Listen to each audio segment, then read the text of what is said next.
Bonjour, cette deuxième vidéo porte sur la différence entre la pliance et le tracking.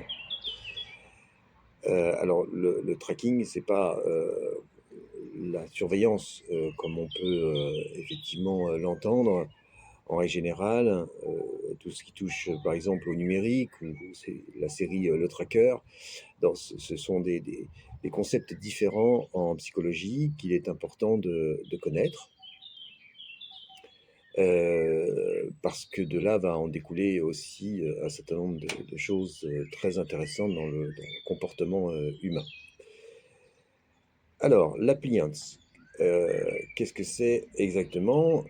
Ça nous vient de compliance, de ply, et le tracking, ce sont des termes qui sont issus de l'acte, de la thérapie d'acceptation et d'engagement, et elle-même qui est étayée par la théorie, et la théorie des cadres relationnels. Alors la pliance désigne en fait désigne le fait de suivre des règles euh, dont la fonction principale est de convoquer l'approbation de l'autre avec un grand A, donc les parents par exemple, toutes les personnes qui font office d'autorité, et donc de s'inscrire soi-même dans une conformité normative. On sait que lorsque l'être humain naît, il doit tout apprendre.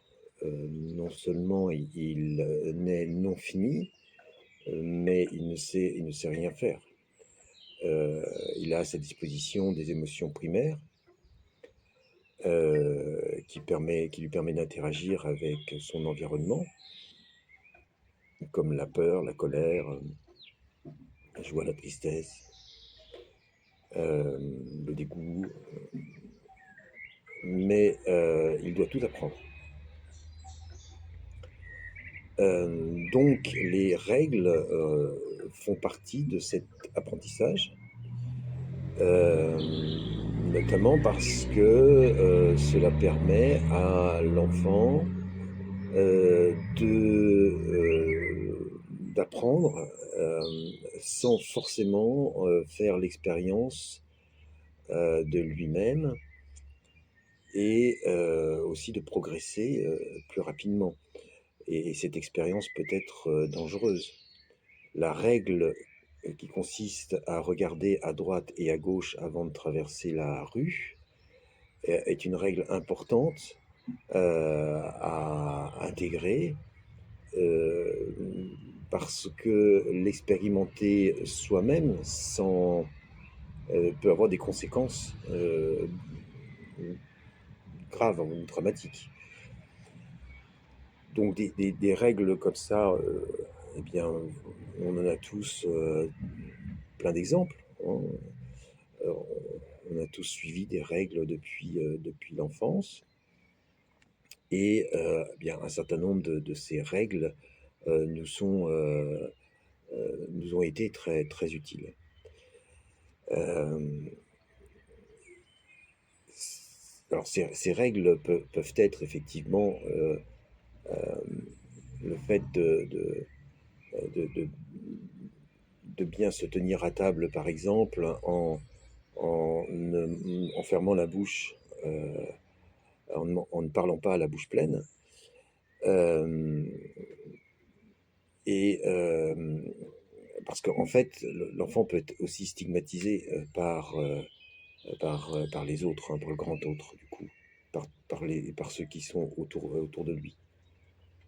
Et l'enfant va intégrer cette règle d'autant plus facilement qu'il va comprendre que ça en fait de lui un enfant apprécié, en fait, capable de bien se tenir en groupe, en société. Alors évidemment, seul au monde, sur une île déserte, cette règle perd de sa valeur, en fait. Euh, mais il est possible que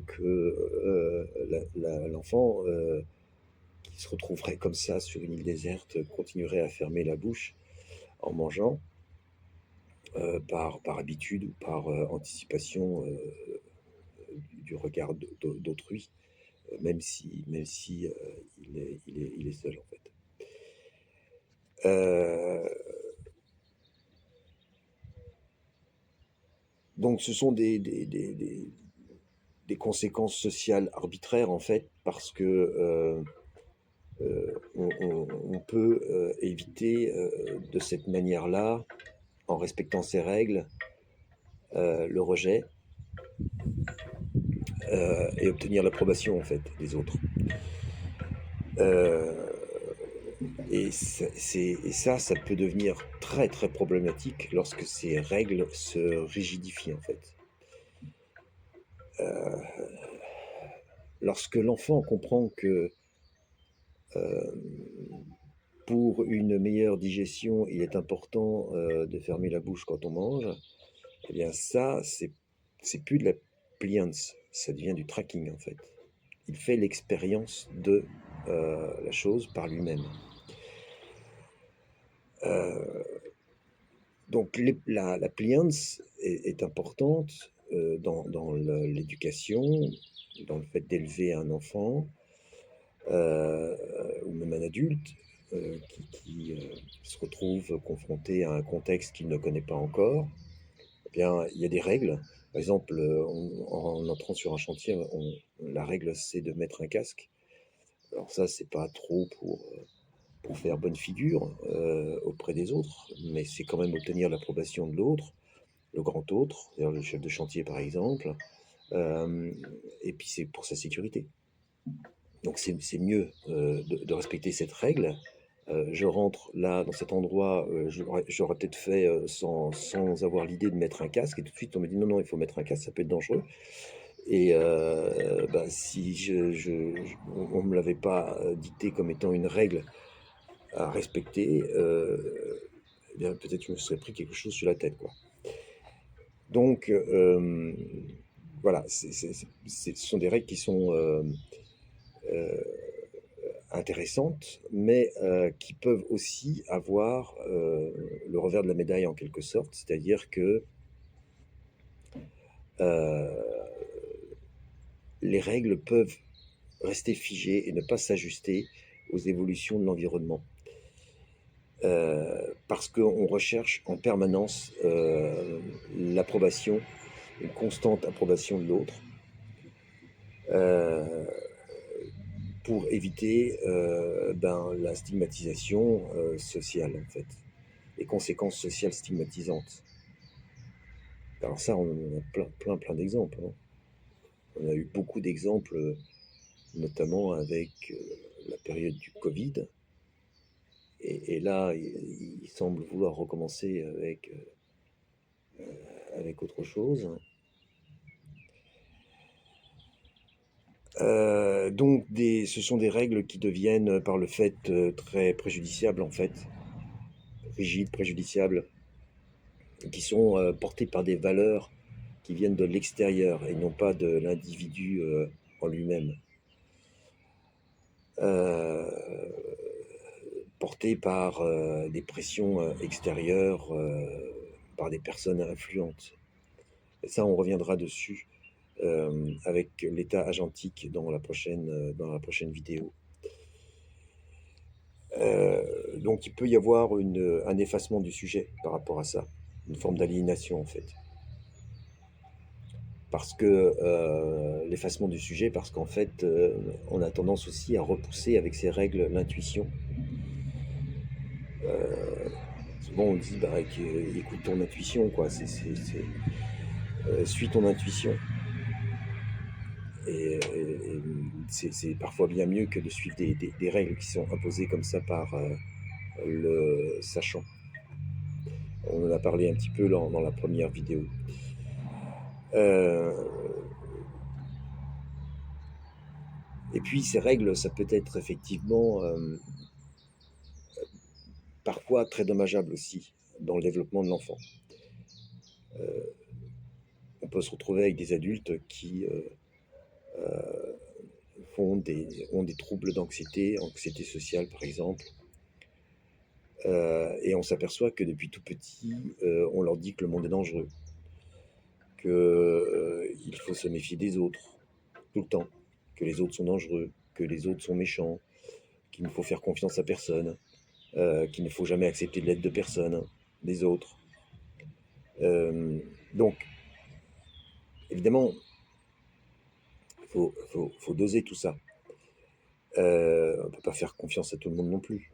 Ok, mais d'ici à tenir ce genre de discours, ça peut effectivement euh, imposer des règles qui sont contre-productives à long terme. Et puis, effectivement, ces règles peuvent être très utiles à court terme, mais pas forcément à long terme.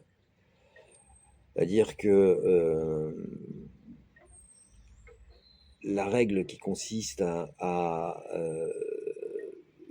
rester replié sur soi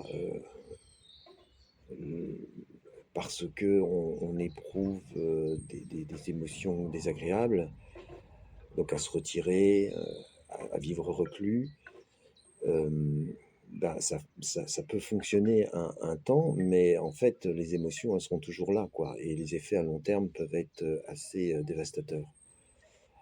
Donc, il en va de même pour des substances, par exemple psychoactives, où on va éprouver un bienfait, donc on va établir une règle qui consiste à prendre ces substances-là, ou prendre son paquet de cigarettes, ou prendre de la drogue, ou prendre de l'alcool, et ça va, parce que sur le moment, ça fait du bien, on se sent mieux, mais effectivement, qu'est-ce qu'il en est des conséquences à long terme? Alors, l'autre mode d'apprentissage, c'est donc le tracking. Et là, le tracking, c'est l'expérience en fait. C'est ça qu'on parle de retour expérientiel. Euh, et donc, on va amener le patient à davantage s'orienter vers le tracking, euh, même si on peut parfois aussi lui demander d'écrire une règle, mais c'est lui qui écrit sa propre règle pour lui, euh, qui fait loi en fait. Et de voir ensuite par les actions si cette règle, elle tient la route ou pas, s'il faut la modifier ou pas. Bon, en tout cas, le tracking, c'est l'attention portée de manière intentionnelle et continue à l'expérience vécue dans l'instant présent, afin d'en repérer directement euh, les conséquences de ces comportements, sur le plan des sensations corporelles, des émotions, des actions, et dans le contexte où ils prennent place en fait. Donc le tracking, c'est ça. Euh, Par exemple, je décide euh, de tester moi-même les restaurants de ma ville, de manière à vérifier le rapport qualité-prix. Donc ça, c'est du tracking. Ce n'est pas une règle que je vais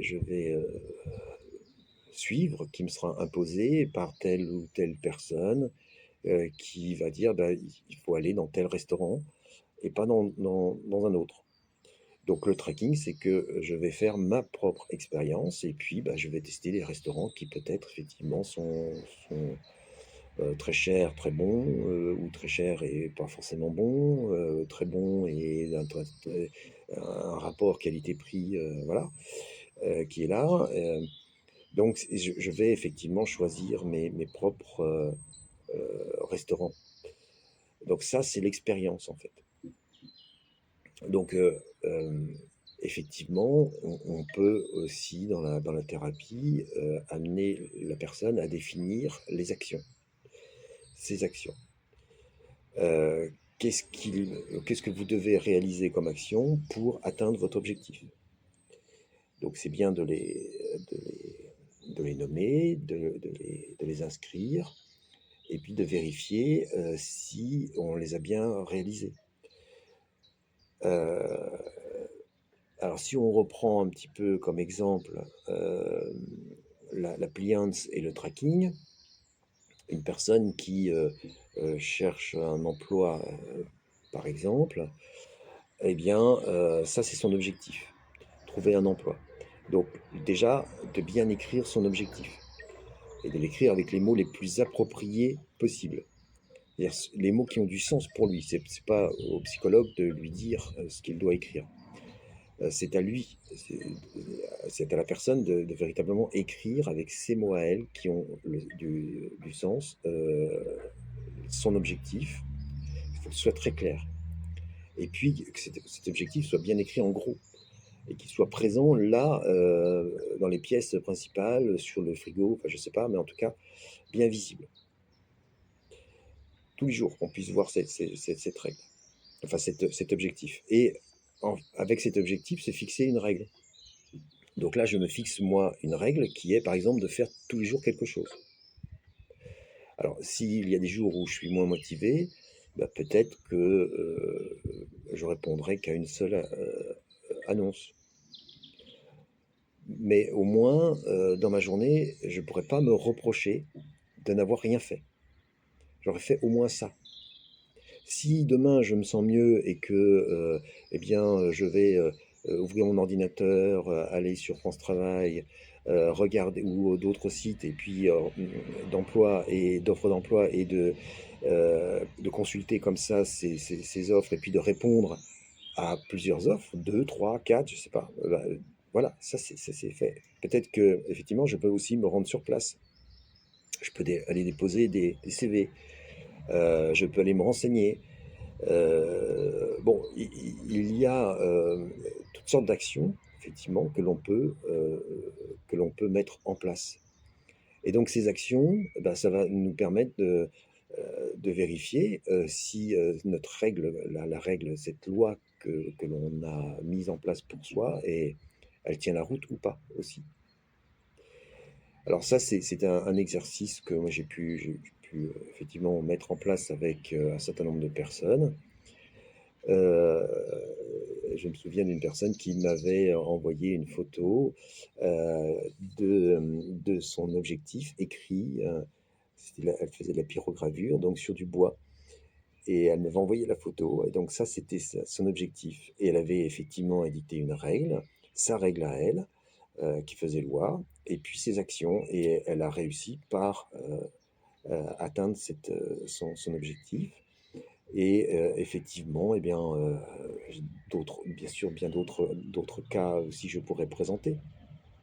Mais ça peut être effectivement un cheminement intéressant euh, et, et qui va reprendre ses propres règles.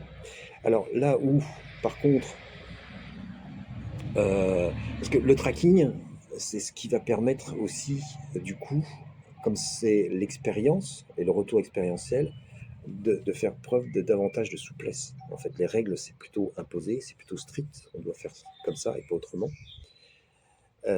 Sinon, bah, c'est la punition. On n'a pas l'approbation du grand autre. On est stigmatisé. Euh, on est rejeté aussi. Donc là, non, ça permet davantage une plus grande souplesse. Et donc, c'est important à prendre en compte dans le soi flexible, en fait, par rapport au soi concept. Et ça permet aussi de faire face à des événements ensuite qui peuvent être plus difficiles, plus douloureux, parce qu'on sait que par expérience, on est passé par telle ou telle chose et on ne dépend pas des autres.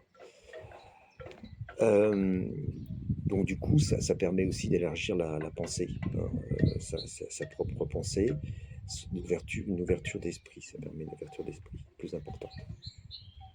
Mais alors, le problème peut se poser lorsque nos propres expériences, le tracking, en fait, devient des règles. C'est-à-dire que j'ai fait ça dans ma vie, je l'ai fait comme ça, donc ça doit rester comme ça. Et puis vous, vous devez aussi le faire comme ça. Alors du coup, bah, ça devient le côté négatif. C'est que la personne expérimente, ça fonctionne, et ben ça doit rester comme ça. Ça n'évolue pas. C'est sclérosé. Et ça, c'est pas bon du tout, en fait. Euh, Parce qu'on tombe dans le dogmatisme. Et vous avez certainement autour de vous des exemples de personnes qui sont un petit peu dans cet état d'esprit-là. Bah moi j'ai fait ça comme ça, donc ben, toi aussi tu dois faire ça comme ça. Les autres doivent faire ça comme ça. Pourquoi est-ce que vous ne faites pas comme moi? Bon, donc c'est pas... Voilà, ça c'est le danger aussi. Donc il est important de toujours, en fait, euh, bah, se remettre en question ses propres règles. Est-ce que finalement bah, le monde évolue, le contexte, est-ce que c'est toujours le même contexte? Est-ce que je suis toujours dans le même contexte? Est-ce que je pourrais pas modifier cette règle, ces règles? Est-ce que je pourrais pas, si ces règles sont très très bonnes et que elles, pour moi, pour les autres, et que oui, effectivement, ne pas parler la bouche pleine à table, c'est quand même plus plaisant pour tout le monde. Et puis ça, c'est une règle qui, je veux dire, ça n'engage rien, euh, autant sur le court terme que sur le long terme. C'est pas dangereux. Bon, c'est quelque chose qui peut rester. Mais regarder à droite, à gauche quand on traverse la rue, attendre que le voyant soit vert pour le piéton avant de traverser. Bon, des choses comme ça. Mettre un casque là où il faut mettre un casque. Bon, ok. Mais il y a plein d'autres règles qu'on peut parfois euh, suivre ou que l'on a mis en place soi-même et qui du coup ne sont plus forcément valables. Et donc c'est l'expérience en fait. Cette expérience qui nous permet bah, de définir ensuite la théorie en quelque sorte. Hein, la théorie elle doit toujours être basée sur l'expérience. Si c'est de la théorie pour de la théorie, bah, ça sert à rien parce que en fait, c'est creux, c'est vide de sens, quoi. Ce qui est important, c'est l'expérience. Et par rapport à cette expérience, bah, qu'est-ce que je vais en déduire? Et quel est le contexte aussi, bien sûr, parce que dans l'expérience, il y a le contexte. Quelles sont les personnes? Dans quel état d'esprit je suis? Enfin bon, toutes ces choses-là. Voilà, donc j'espère que bah, cette vidéo vous sera utile en ce qui concerne ces deux termes, pliance et tracking. Et ensuite, je vous parlerai d'état agentique et d'agentivité. C'est important parce que c'est une continuité en fait, en quelque sorte. Enfin, en tout cas, c'est lié. Ça peut être lié. Voilà, je vous dis à bientôt. Au revoir.